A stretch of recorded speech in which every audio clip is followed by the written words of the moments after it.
warahmatullahi wabarakatuh.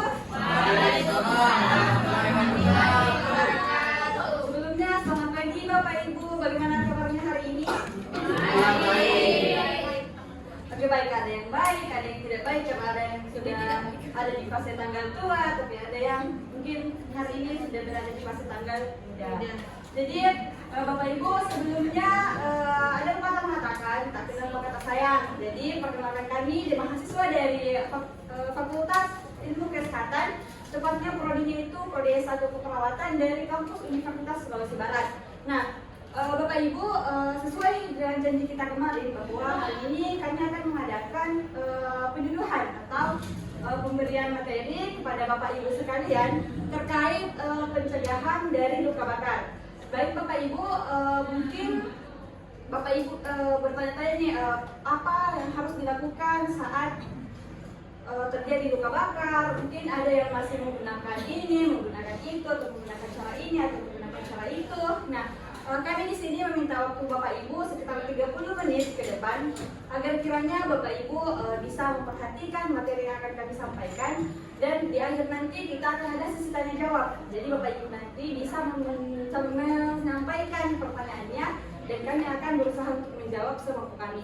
Oke, baik Bapak Ibu, bagaimana, siap dia menerima materi? Siap. Oke, baik. Sebelumnya tepuk tangan untuk kita semua. Baik, untuk mempersingkat waktu, saya langsung saja berikan kepada pemateri kita hari ini, yaitu teman saya Nur Awania. Kepada rekan saya persilakan.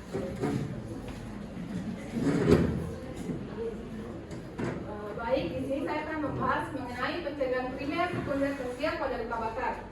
Sebelumnya ada yang tahu apa itu luka bakar? Pasti tahu semua tahu apa itu luka bakar? Tahu.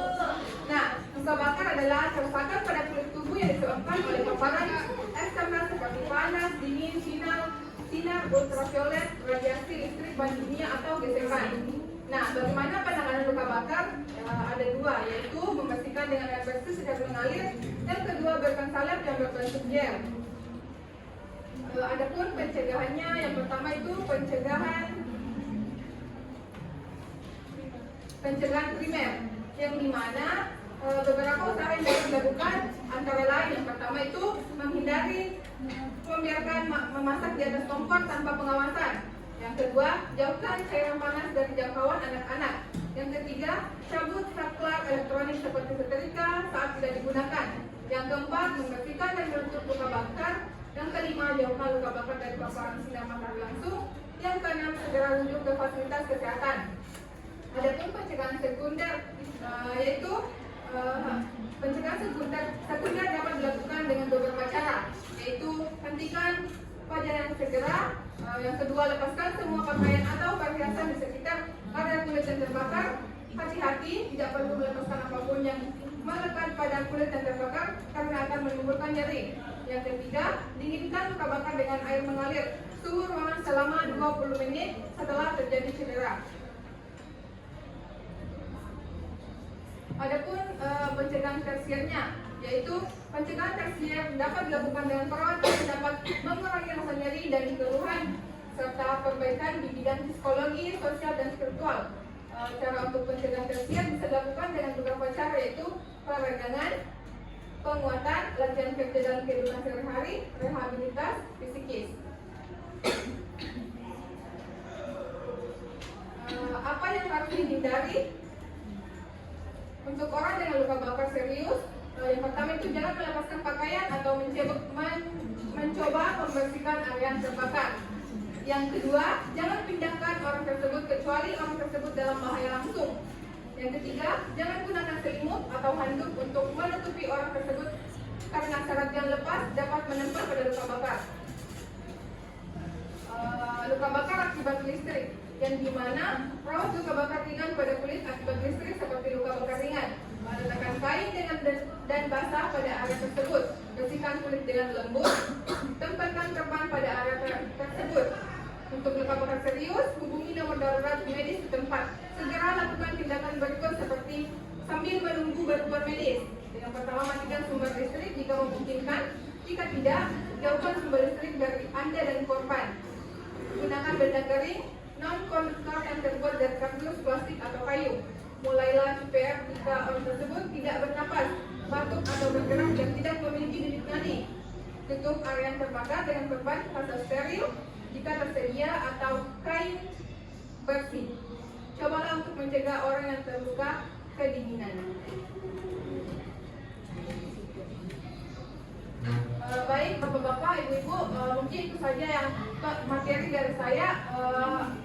Di sini kita ada sedikit video mengenai pencegahan luka bakar.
Nah, itulah tadi sedikit video penyuluhan dari kami. Selanjutnya saya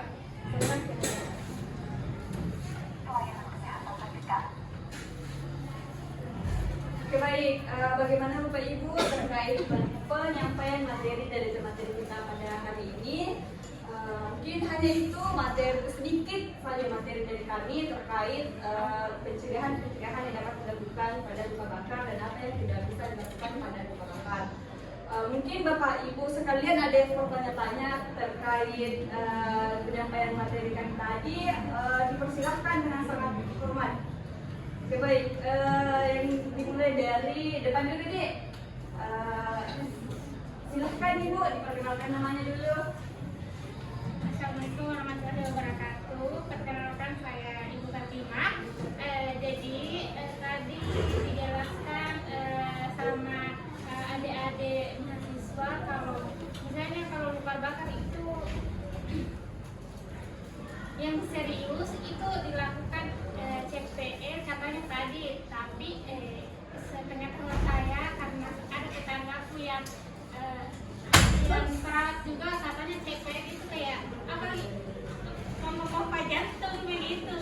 Jadi nggak masalah sih itu kalau misalnya ada luka bakar di bagian dada ke bagian yang bagian atasnya terus dilakukan pompa jantung nggak memperparah begitu. Oke, baik. Terima kasih Ibu Fatimah atas pertanyaannya. Jadi pertanyaannya Ibu Fatimah tadi itu terkait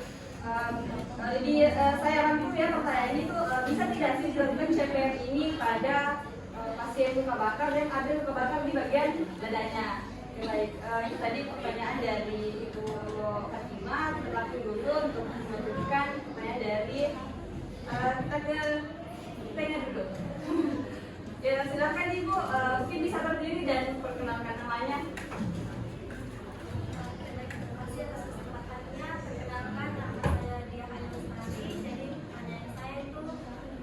Flashback dulu, kan pertama Kak dulu naik motor toh, terus ini kakekku dan kan kenal pun. Nah pas pulang Kak di rumah itu tak kasih kunci sama ibuku. Apakah itu tidak apa-apa sih? Atau kalau misalnya itu tidak bisa, apakah ada infeksi yang bisa disebabkan dari kandungan kunyit? Oke, baik, terima kasih Ibu Dia atas pertanyaannya. Terkait pertanyaan Ibu Dia, saya lanjut kembali. Itu terkait apakah aman itu kunyit ditaruh di luka bakar. Kan Ibu Dia sendiri mengalami luka bakar yang diakibatkan oleh karbon. Oke, baik, selanjutnya di depannya Ibu Dia tadi. Nanti kita ke belakang Ibu, sabar. Oke, baik, mungkin Ibu bisa berdiri dan menyebutkan namanya. Baik, assalamualaikum warahmatullahi wabarakatuh. Perkenalkan, saya Ibu Malah Nurul Said. Di sini saya mau bertanya, kan kalau kita lihat luka bakar ada beberapa kasus yang terjadi luka bakar setelah lukanya sudah tinggal, ada itu kayak gelembung-gelembung yang kayak ada isinya air di dalam. Nah itu jika dipecahkan apakah berbahaya, dan jika dibiarkan apakah juga berbahaya, atau bagaimana tindakan yang diberikan pada gelembung-gelembung yang muncul setelah luka bakar. Oke, baik, terima kasih Ibu Mala atas pertanyaannya. Jadi saya rangkum kembali pertanyaan dari Ibu Mala tadi itu terkait gelembung-gelembung yang diakibatkan oleh luka bakar ya. Oke, baik, itu apakah dipecahkan aman atau dipecahkan itu bagaimana penanganannya. Oke, baik, kita lanjut saja ke pertanyaan dari Ibu yang paling belakang. Itu Ibu dari tadi saya lihat ya. Oke, baik, Ibu dipersilahkan Ibu untuk menyampaikan pertanyaannya. Perkenalkan, saya dari kan biasanya kalau di rumah itu jarang orang untuk stok untuk obat khusus luka bakar. Jadi kalau semisal di rumah itu terjadi kecelakaan kecil seperti luka bakar ringan, apakah ada bahan-bahan tradisional atau alami yang bisa kita gunakan dengan aman sebagai pertolongan pertama?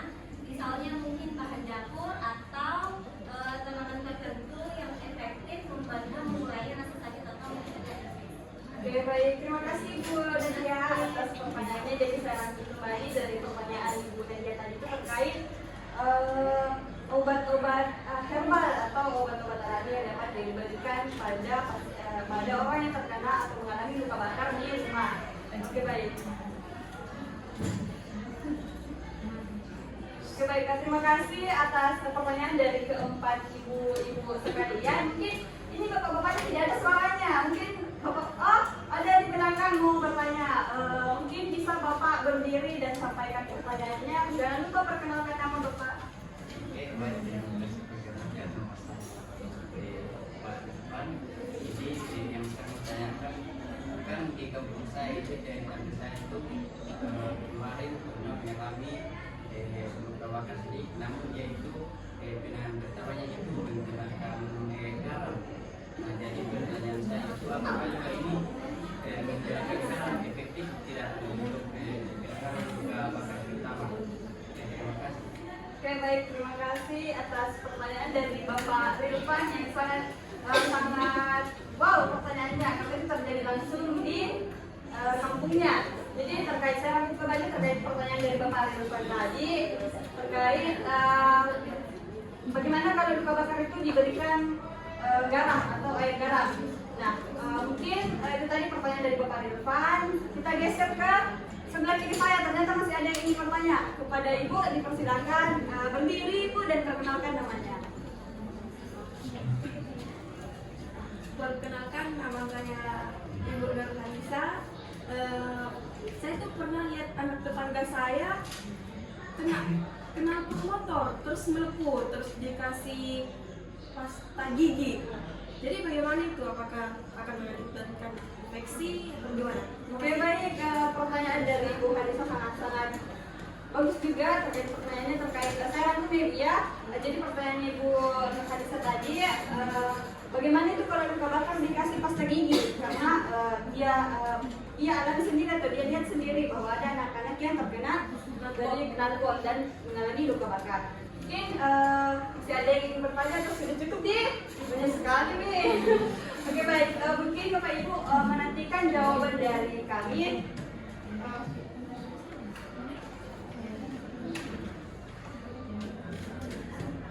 Jadi pertanyaan dari Bapak Ibu akan kami jawab, bukan hanya ke materi, tapi kami juga ada jawab. Jadi mungkin pertanyaan pertama akan dijawab oleh pemateri kita pada hari ini. Silahkan.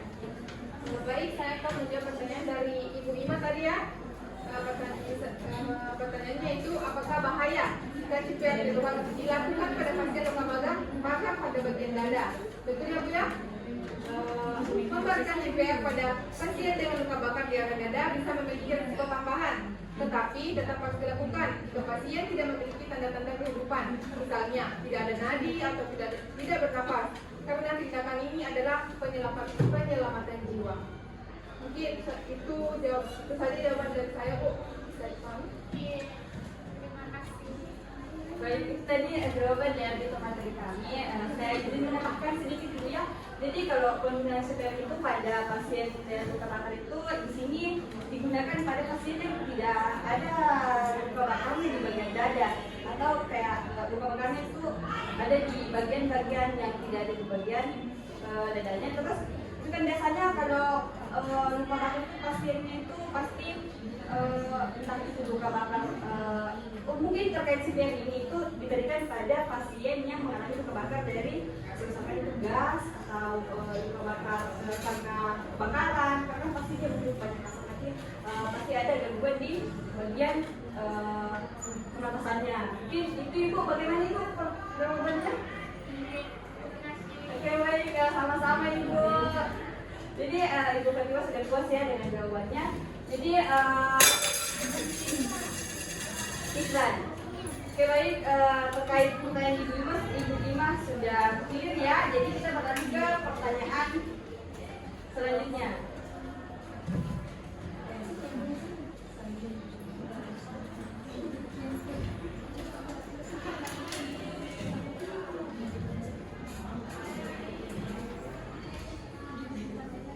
Oke. Baik, Ibu Dia, kami akan menjawab pertanyaan dari Ibu Dia. Silahkan kepada pemateri. Tadi pertanyaannya Bu, penggunaan kunyit pada luka bakar apakah ada infeksi atau tidak? Kunyit itu dikenal memiliki sifat anti-inflamasi, antibakteri, dan antiseptik yang bisa bermanfaat dalam membantu proses penyembuhan luka, termasuk luka bakar. Penggunaannya pada luka bakar dapat membantu mengurangi peradangan dan risiko infeksi, baik pada luka yang belum atau sudah terinfeksi. Pada luka yang baru atau terbuka, mengoleskan kunyit secara langsung bisa menyebabkan iritasi. Selain itu, bahan alami seperti kunyit bisa membawa kotoran atau mikroorganisme lain yang mungkin memperburuk luka. Yang kedua itu penggunaan kunyit yang tidak steril, seperti kunyit segar tanpa diproses, dapat memperkenalkan bakteri pada luka. Sebaiknya menggunakan kunyit dalam bentuk bubuk steril atau salep khusus yang mengandung ekstrak kunyit yang sudah melalui proses higienis.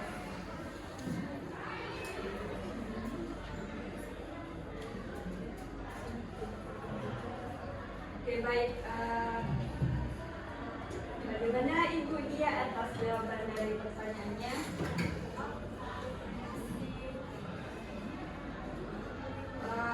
Sebelumnya Ibu Dia sedikit menambahkannya terkait jawabannya tadi. Jadi sebenarnya kunyit itu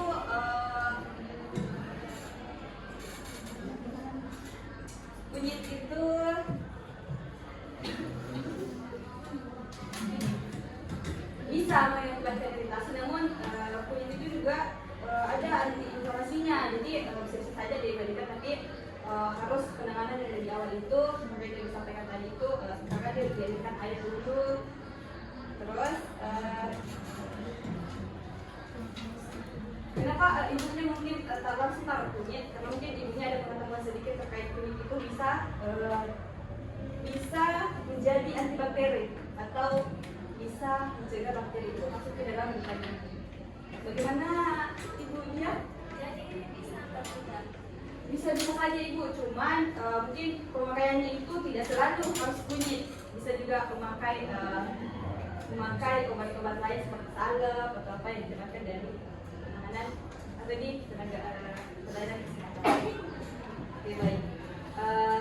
Terima kasih Bu Dia atas pertanyaannya dan jawaban dari pemateri. Selanjutnya kami akan menjawab pertanyaan dari Ibu Mala. Jadi Ibu Mala terkait pertanyaan tadi itu gelembung yang ada di luka bakar. Jadi sebenarnya Ibu, kalau gelembung di luka bakar itu tidak boleh dipecahkan, karena itu gelembung itu bisa gelembung yang di luka bakar itu bisa melindungi kulit yang di dalam yang terkena luka bakar itu dari infeksi. Nah, bagaimana caranya itu biar tidak kan satu pasti kayak pengen terus kan kita, kalau yang lebih baik itu kita bersihkan saja di pinggirnya, terus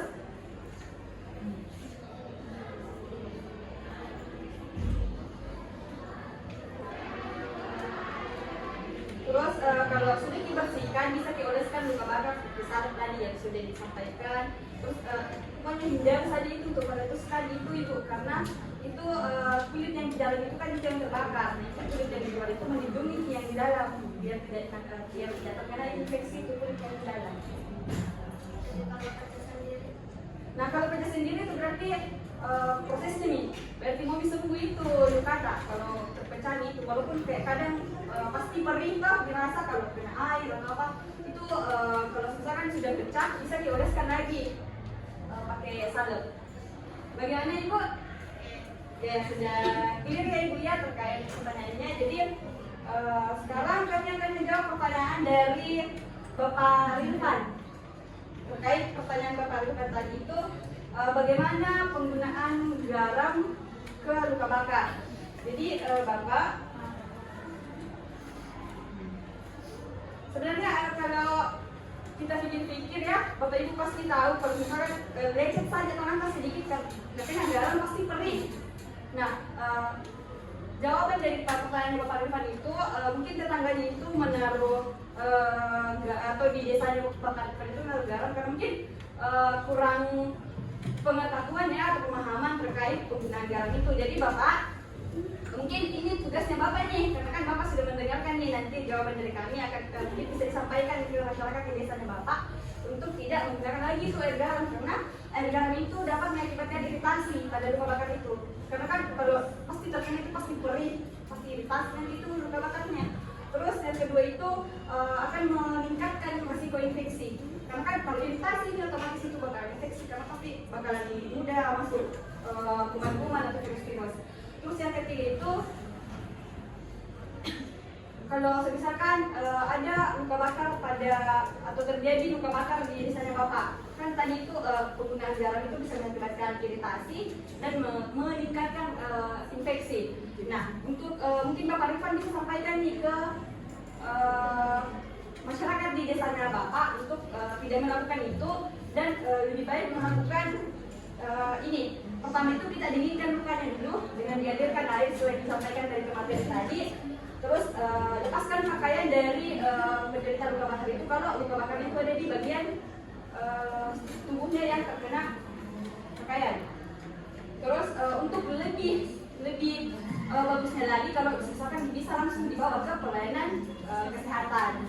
Begitu Bapak. Bagaimana Bapak atas jawabannya? Oke, baik, sudah diberikan 2 jempol, berarti sudah diterima ya Pak terkait jawabannya. Mungkin selanjutnya akan dijawab oleh rekan kami, Kak Febri. Oke, baik. Saya akan menjawab pertanyaan dari Ibu Nadia tentang apakah ada obat luka bakar tradisional yang bisa didapatkan dengan mudah di rumah. Nah, jadi ada beberapa obat tradisional yang bisa digunakan, yang bisa gampang didapatkan di rumah itu. Yang pertama ada madu, yang kedua ada lidah buaya, dan yang ketiga minyak kelapa, kentang juga bisa, teh hitam atau teh hijau, dan yang terakhir yaitu cuka putih. Cuka. Ya, karena cuka memiliki asam asetat yang dapat membantu mengurangi rasa sakit dan mencegah infeksi. Makanya kalau udah kenal sama itu dari bang bakar kan.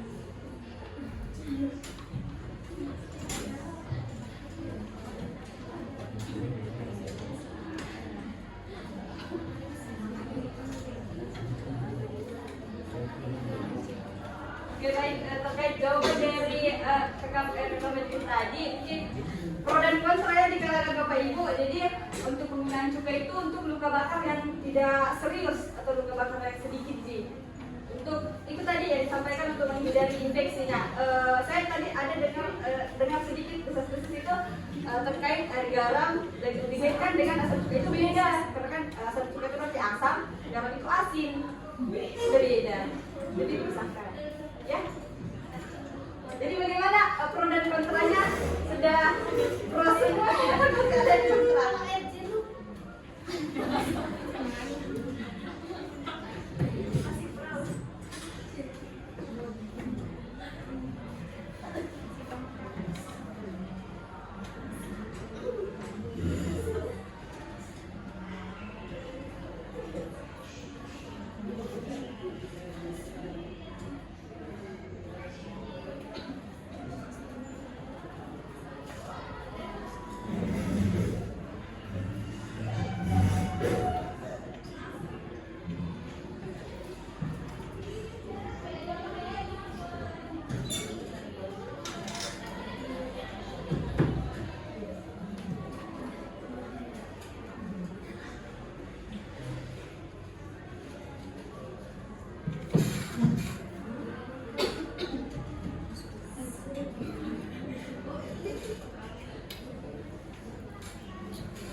Oke, baik, terkait pertanyaan dari Ibu Nadia terkait jeruk. Nanti dia dijawab pertanyaan itu ke pertanyaan yang ini. Pertanyaan dari Ibu bisa terkait penggunaan pasta gigi ke anak atau di luka bakar yang terjadi di anaknya tetangganya. Oke, baik, dipersilakan para materi. Pemberian pasta gigi pada luka bakar itu sangat disarankan. Karena kenapa memberikan efek yang negatif? Karena dapat meningkatkan peradangan dan memperlambat proses pemulihan. Pasta gigi juga mengandung kalsium pentrimin yang dapat meningkatkan rasa konveksi dan merusak jaringan kulit. Jadi pasta gigi itu tidak diperbolehkan digunakan di luka bakar. Tidak boleh dioleskan di luka bakar. Jawabannya bisa terima, Bu? Iya, Dek. Oke, baik, sudah dijawab iya, Dek, bukan halo, Dek. Oke, jadi berarti kalau sudah dijawab iya, Dek, berarti sudah paham itu ya terkait tidak boleh itu ditaruh pasta gigi ke luka sebenarnya. Cuman masyarakat pasti masih sering melakukan itu. Saya sendiri saja masih sering. Cuman karena saya sudah menyampaikan, berarti saya tidak akan melakukan lagi. Seperti sama halnya dengan ibu-ibu juga, tidak boleh lagi dilakukan itu dan harus disampaikan ke tetangga-tetangganya yang tidak datang atau ke keluarganya bahwa penggunaan itu tidak boleh disarankan. Oke, baik. Terkait pertanyaan dari Ibu Nadia tadi terkait jeruk. Sebenarnya kalau jeruk itu bisa, cuman tidak dioleskan, dikonsumsi saja. Mengapa harus dikonsumsi?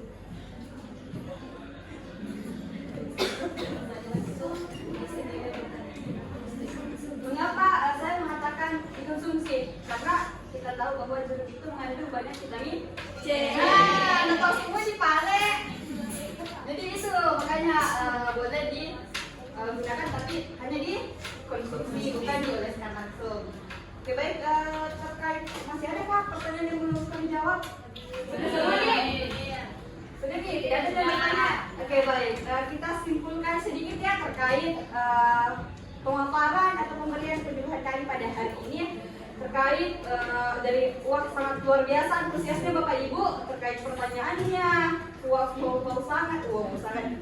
banget ya, karena dikaitkan dengan kejadian-kejadian di sekitarnya. Mungkin untuk memeriahkan penyuluhan kita pada hari ini, kita berikan aplaus untuk kita semua dulu. Baik, akhir kata dari kami mengucapkan terima kasih banyak atas antusias Bapak Ibu sekalian untuk hadir di ruangan ini pada hari ini dan memberikan kami kesempatan untuk menyampaikan materi kami, dan kita sudah tadi berdiskusi sedikit mengenai luka bakar itu sendiri. Mungkin pertemuan kita pada hari ini cukup sampai di sini. Dengan akhir kata dari kami, ditutupnya alhamdulillahirrahmanirrahim, dan diakhiri dengan Assalamualaikum warahmatullahi wabarakatuh. Waalaikumsalam warahmatullahi wabarakatuh.